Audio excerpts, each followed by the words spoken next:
키니코스의 대표적 철학자 디오게네스는 플라톤을 유독 싫어했다. 그럴싸한 말로 사람들을 현혹시키고 잘난 척을 한다는 이유에서다. 물론 플라톤도 가만히 있지 않았다. 디오게네스를 개라고 부르며 경멸했다. 디오게네스는 자신을 비웃는 사람들에게 독설을 날리며 조롱했는데 플라톤에게도 예외일 수 없었다. 플라톤이 이데아론을 설파하며 성질이나 형태를 설명하는 다움이라는 명칭을 사용하자 그가 조롱했다. 내 눈엔 책상과 술잔은 보이지만 책상다움이라든지 술잔다움은 전혀 안 보이는데? 플라톤도 지지 않고 조롱했다. 맞는 말이다. 왜냐하면 너는 책상이나 술잔을 보는 눈을 갖고 있지만 책상다움이나 술잔다움을 분별해내는 지성은 갖고 있지 않기 때문이지. 디오게네스는 흑해 남부 연안의 도시 시노페에서 태어났다. 환전상이었던 아버지는 나랏돈을 관리하면서 디오게네스에게 화폐를 만드는 일을 맡겼는데 그는 화폐를 위조하다 걸렸다. 그 일로 아버지가 체포되고 디오게네스는 시노페에서 추방당했다. 아테네로 온 디오게네스는 소크라테스의 제자 안티스테네스를 찾아가 제자로 받아달라고 부탁했다. 안티스테네스는 키니코스의 창시자로 덕을 강조한 금욕주의를 설파한 인물이다. 덕은 행동으로 표출되기 때문에 배울 필요도 없고 말로 표현할 필요도 없다고 했다. 안티스테네스는 주로 동냥하면서 살았고 욕을 먹는 것이 행복으로 가는 노력의 대가로 보았다. 그는 개처럼 자연스러운 본성에 따라 생활을 영위하는 것이 행복한 삶이고 행복은 외적인 조건에 좌우되는 것이 아니라고 주장했다.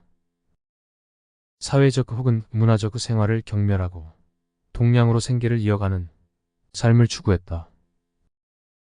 안티스테네스는 디오게네스가 제자로 받아달라고 하는 것을 거절했지만 디오게네스가 끈질기게 조르자 받아들였다. 안티스테네스는 디오게네스에게 인간은 덕을 위해 살아야 하며 그것을 위해 선한 마음만 필요할 뿐 재산이나 명성, 외모 등은 필요 없다고 가르쳤다. 디오게네스는 스승의 뜻을 발전시켜 쓸데없는 욕심을 버리고 자연에 적합한 것만 취하면 인간은 얼마든지 행복하게 살 수 있다고 믿었다. 그에게 행복은 인간의 자연스러운 욕구를 가장 쉬운 방법으로 만족시키는 것이었다. 이는 부끄러운 것도 아니고 보기 흉한 것도 아니기 때문에 그는 늘 당당했다. 디오게네스는 구태의 연한 관습을 타파하기 위해 몸소 행동으로 보여줬다. 알렉산드로스와 디오게네스의 만남은 이를 여실히 보여준다. 아리스토텔레스에게 가르침을 받은 알렉산드로스는 자신의 지적인 욕구를 충족시키기 위해 디오게네스를 찾았다. 그리고 여러 말을 나누다가 알렉산드로스는 디오게네스에게 말했다.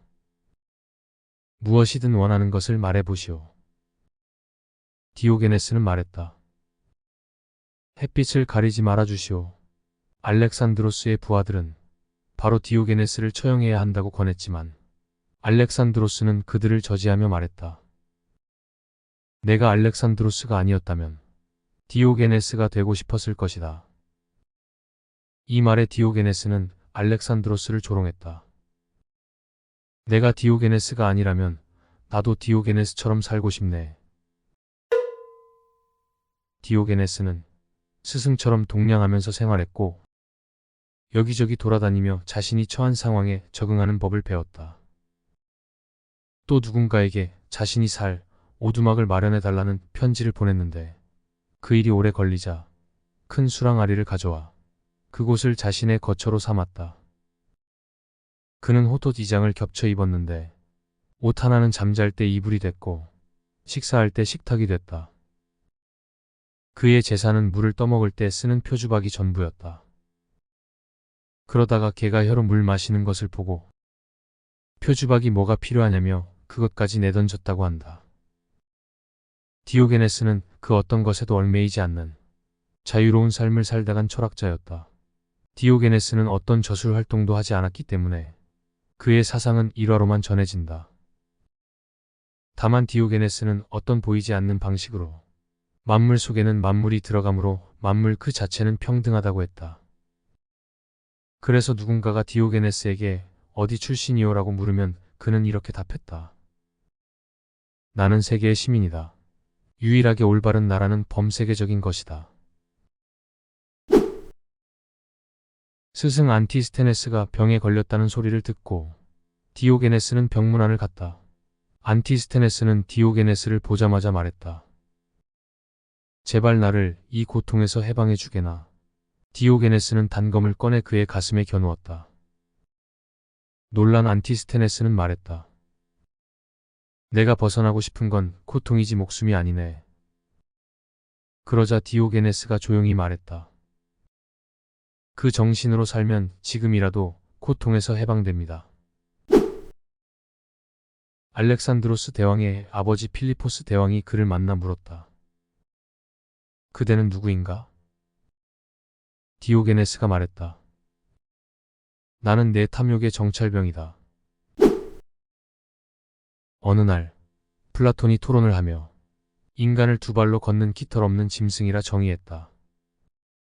이 말을 들은 디오게네스는 털 뽑은 닭을 들고 와서 이렇게 말했다. 이게 플라톤이 말하는 인간이다. 이후 플라톤은 인간에 대해 설명할 때마다 손톱과 발톱을 가진 이라는 말을 붙였다고 한다. 어떤 사람이 디오게네스를 자신의 호화로운 저택에 초청했다.